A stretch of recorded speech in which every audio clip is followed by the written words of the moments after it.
Mr. President, thank you very much. Your own intelligence community has assessed that the Afghan government will likely collapse. That is not true. Can you please clarify what they have told you about whether that will happen or not? That is not true.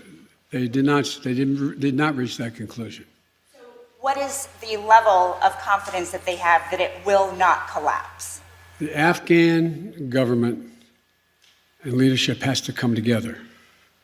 They clearly have the capacity to sustain the government in place. The question is, will they generate the kind of cohesion to do it? It's not a question of whether they have the capacity. They have the capacity. They have the forces. They have the equipment. The question is, will they do it? And I want to make clear what I made clear to Ghani, that we are not going to walk away and not sustain their ability to maintain that force. We are. We're going to also work to make sure we help them in terms of everything from food necessities and other things in the region. But there is not a conclusion that, in fact, they cannot defeat the Taliban.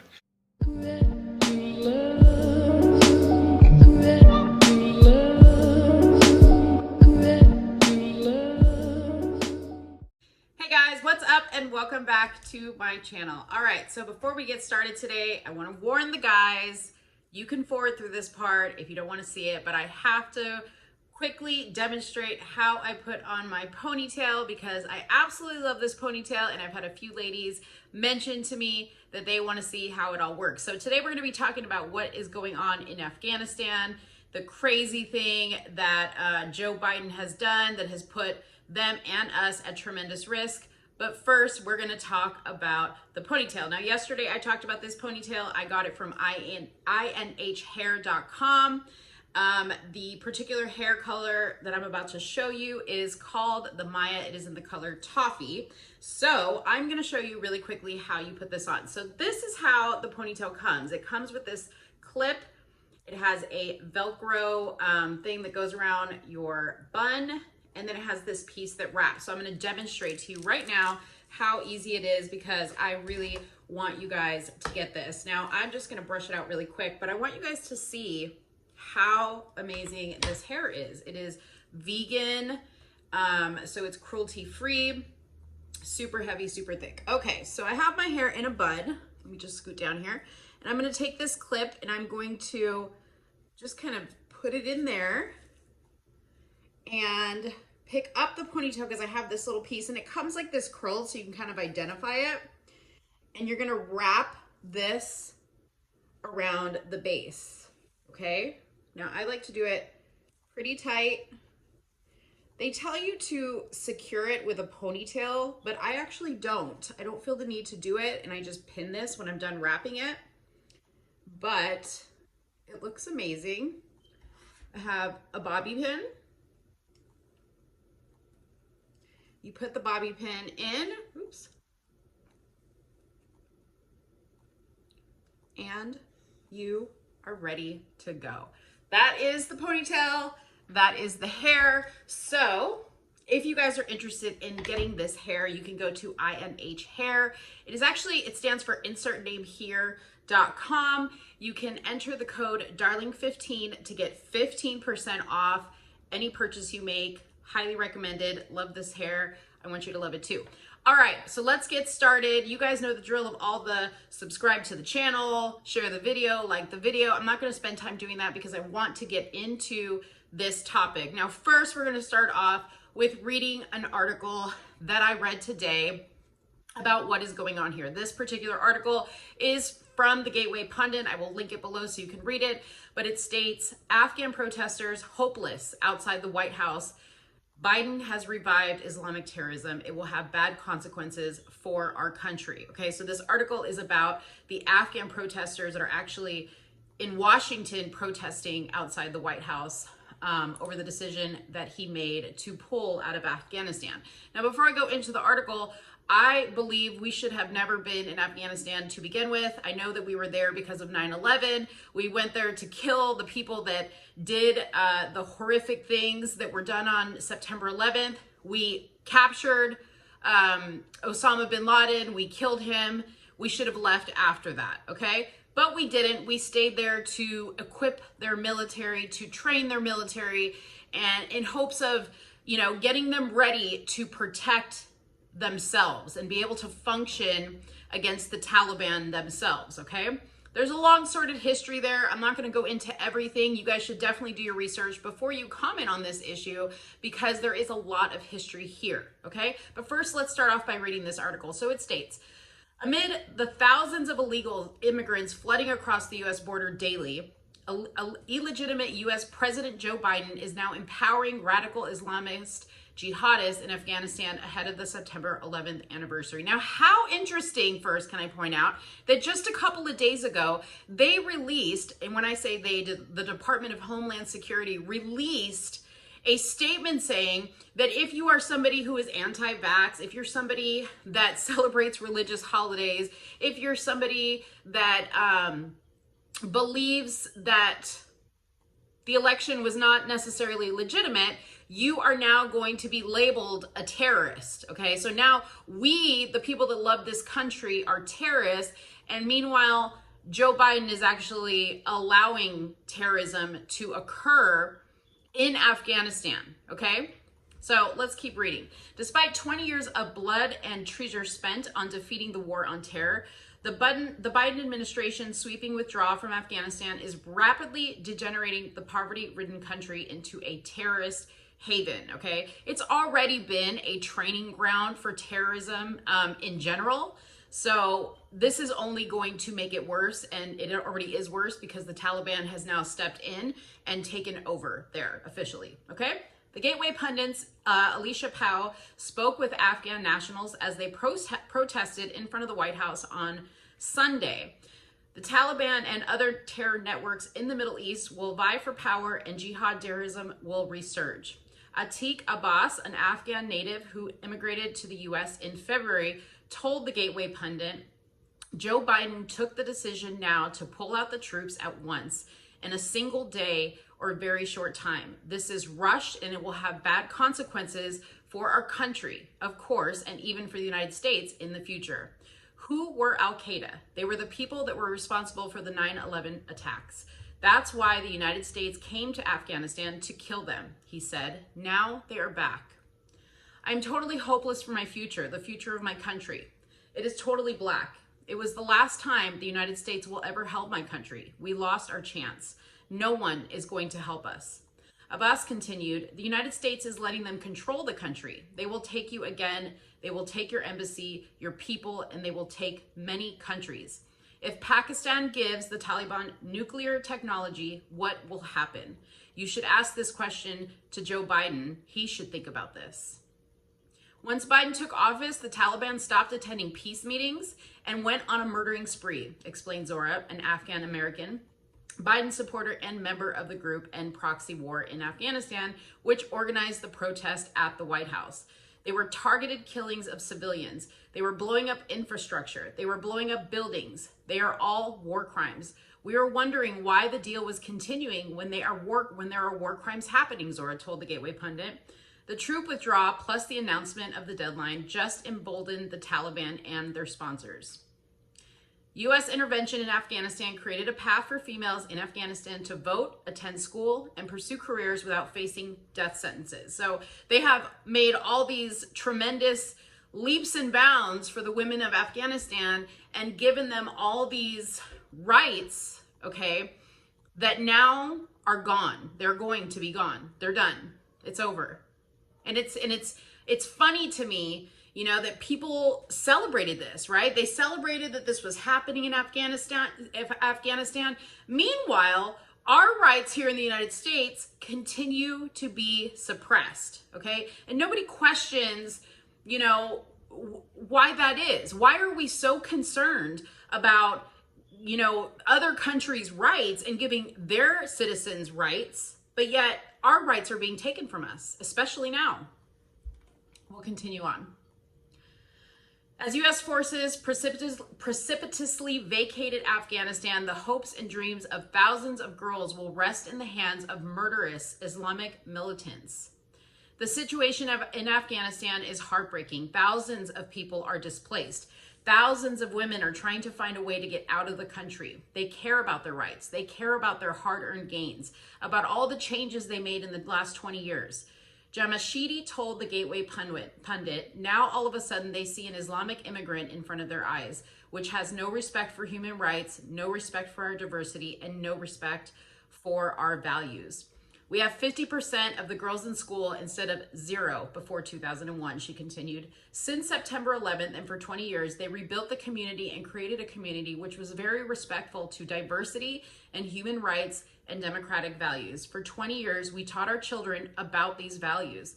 Now those children who were born after 2001 are facing an Islamic emirate, and no one knows which kind of rule and regulations they are going to bring for Afghan women, okay?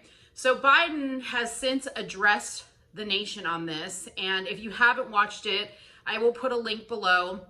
It's basically him blaming everybody for the situation and painting himself as the hero. He claims that they are going to continue to have a presence, continue to have an embassy there, but what he really doesn't acknowledge is the fact that he has hastily made this decision.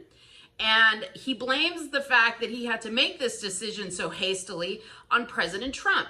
Now, I have seen a lot of posts going around saying, well, President Trump said he also wanted to withdraw from Afghanistan. And yes, that is true. He did want to withdraw from Afghanistan. In 2017, he addressed everybody, addressed the nation, and talked at length about his plan in like a stepped detail approach on how he was going to do that. American strategy in Afghanistan and South Asia will change dramatically in the following ways. A core pillar of our new strategy is a shift from a time-based approach to one based on conditions. I've said it many times, how counterproductive it is for the United States to announce in advance the dates we intend to begin or end military options. We will not talk about numbers of troops or our plans for further military activities. Conditions on the ground, not arbitrary timetables, will guide our strategy from now on. Another fundamental pillar of our new strategy is the integration of all instruments of American power, diplomatic, economic, and military, toward a successful outcome. The next pillar of our new strategy is to change the approach and how to deal with Pakistan. We can no longer be silent about Pakistan's safe havens for terrorist organizations, the Taliban, and other groups that pose a threat to the region and beyond. Pakistan has much to gain from partnering with our effort in Afghanistan. But Pakistan has also sheltered the same organizations that try every single day to kill our people. We have been paying Pakistan billions and billions of dollars. At the same time, they are housing the very terrorists that we are fighting. But that will have to change, and that will change immediately. And it had nothing to do with telling them, we're going to withdraw on this day. This is how many troops we're going to take out. It had to do with, no, you are going to meet the rules that we are going to set forth for you. And if the situation on the ground is safe, and we feel like you are equipped to take over, we will slowly start to take out our troops. There will not be a date and time for that. We are going to assess as we go. It's very similar to when your children, right, misbehave and they say, well, how long am I grounded for? Okay, so then in their mind, they're thinking, well, all I have to do is behave for a week or behave for a month, right? And then after that month is done and that in the grounding is over, then they go right back to their, bad behavior. That's what President Trump did not want, right? So he made sure to say that he was going to withdraw troops, but he didn't say when he was going to withdraw troops. So he basically, wanted them to make sure they stayed in line. They did what we told them to do. They behaved the way we wanted them to behave. And if all of that stayed consistent, we would then withdraw the troops. Okay? So that's a very kind of quick way to put it. But now Biden has gone in to look like the hero, to look like the guy that said, well, Trump never made this decision. He never took this action. So now I'm going to do it. But he's got no plan. So he's now has left this region in disarray. The Taliban is taking over. And this is very bad for them. And it is very bad for us. Okay. Now, I want to say this. While it breaks my heart what is going on there, I could care less about the Afghan people. Okay? What I care about is our troops that are there, the families that are there, the American people that are there. We need to get those people out. And then we don't need to send more troops there to close bases. Okay? I just found out today that my godson is being deployed there in about a month to close a base. What we need to do is fly planes over with bombs and bomb the base. That's how we need to close it. We don't need to send anybody there to close shit. We need to bomb the base and move on, okay? Say, you know what, Afghans, you had your chance. This is it. We're not coming back, okay? We have a lot of problems here that we need to deal with, and that's where our focus needs to be. So I'm sorry if that sounds really, really heartless, but that's just how I feel, okay? Now, people will say, we're not just, leaving our people there to fend for themselves. Let me read you an article here, okay? Americans urged to shelter as Taliban moves in on the Kabul airport. Now, if you guys have not seen the videos of the Kabul airport, it is in disarray and there are already American soldiers taking on fire there. I just saw a video, and I'm going to put it up here while we're talking, of people that were running after a plane on a tarmac, okay? And I guess some people actually held onto the wings, and as the plane took off into the sky, you see 2 people dropping to the ground to their death from the plane. This is how dire the situation is, okay? So let me just read you the article so you understand what the truth is, because if you watch the Joe Biden address, he tells you that his priority is the American soldiers and the American people that are there, and getting them out is his priority. He is lying to you. He is lying, okay? Here's the proof. Most U.S. Embassy staffers in Afghanistan were awaiting evacuation at the Kabul airport on Sunday, which was taking fire as Taliban forces moved in and amid the deteriorating situation, according to reports. The security situation in Kabul is changing quickly, including at the airport, the U.S. Embassy in Afghanistan said. Where are reports of the airport taking fire, the announcement said. Therefore, we are instructing U.S. citizens to shelter in place. The embassy urged the family of U.S. citizens in troubled nations to file forms for immigrant visas as soon as possible. Tell me why, okay, our president is telling the families of U.S. citizens that they have to file forms to get their family members over here so they get their visa. When right now, as we speak, they are letting illegal immigrants in from Mexico and Guatemala over our border with no forms, with no IDs. Tell me why that is. Tell me how, excuse my language, effed up that is. If that doesn't sound not right to you, something is wrong with your thought process. Because this tells you he does not care about American people. He does not care. I just spoke to somebody who works on Border Patrol, in Border Patrol. And he said to me, tens of thousands of people are coming across every single day with no paperwork, with no checks on their background. And they're just letting them in, and they're giving them plane tickets and bus tickets and saying, choose wherever you want to go. On top of that, we will have TSA escort you through the airport.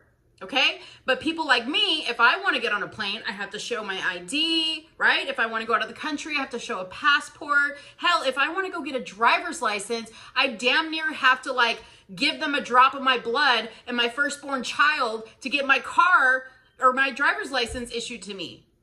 Why is it that somebody who is not a US citizen gets all these luxuries and ease of moving through our country? They're not even a citizen. And we have people that are serving our country in dangerous war zones, and they have to have their family members apply for visas to get them over. Anyways, let's just keep going. People here woke up to the news in the morning that the Taliban was at the gates just outside Kabul. There was chaos in the streets. People were double parking. They were driving down the wrong side of the road. They were absolutely panicked. There was a run on bans. There were people waiting outside in long lines outside of the passport office. The U.S. has been embroiled in a protracted war in Afghanistan since 2001. I don't think this article is written right. Last month, President Joe Biden announced he would pull out the troops by the end of this month, even as the Taliban has gained strength and violated terms of the withdrawal agreement, which is the agreement that President Trump had put in place. So I just want to point out there that what President Biden said about caring and making our troops and our Americans that are over there in Afghanistan his priority, he's lying. He is lying. And it's sickening to me. It is disgusting. I had hoped that today, when the president took time off of his little vacation in Martha's Vineyard or wherever the hell he was, that he was actually coming up there to resign, because he is a disgusting excuse for a leader. Disgusting. Okay? And anybody who thinks that this doesn't concern us because it's all the way over in Afghanistan, think again. Remind yourself what happened on September 11th. That date is quickly approaching. And it could happen here once again if we do not start to open our eyes and see what this administration is doing to our country. I want to know what you guys think in the comments box below. I will put all the links that you guys need to see to kind of get caught up on stuff. But definitely drop a comment. Let me know what you think. I thank you so much for watching. Don't forget to subscribe. Don't forget to share. And please do not forget to like. Thank you guys so much and have a good one. Bye-bye.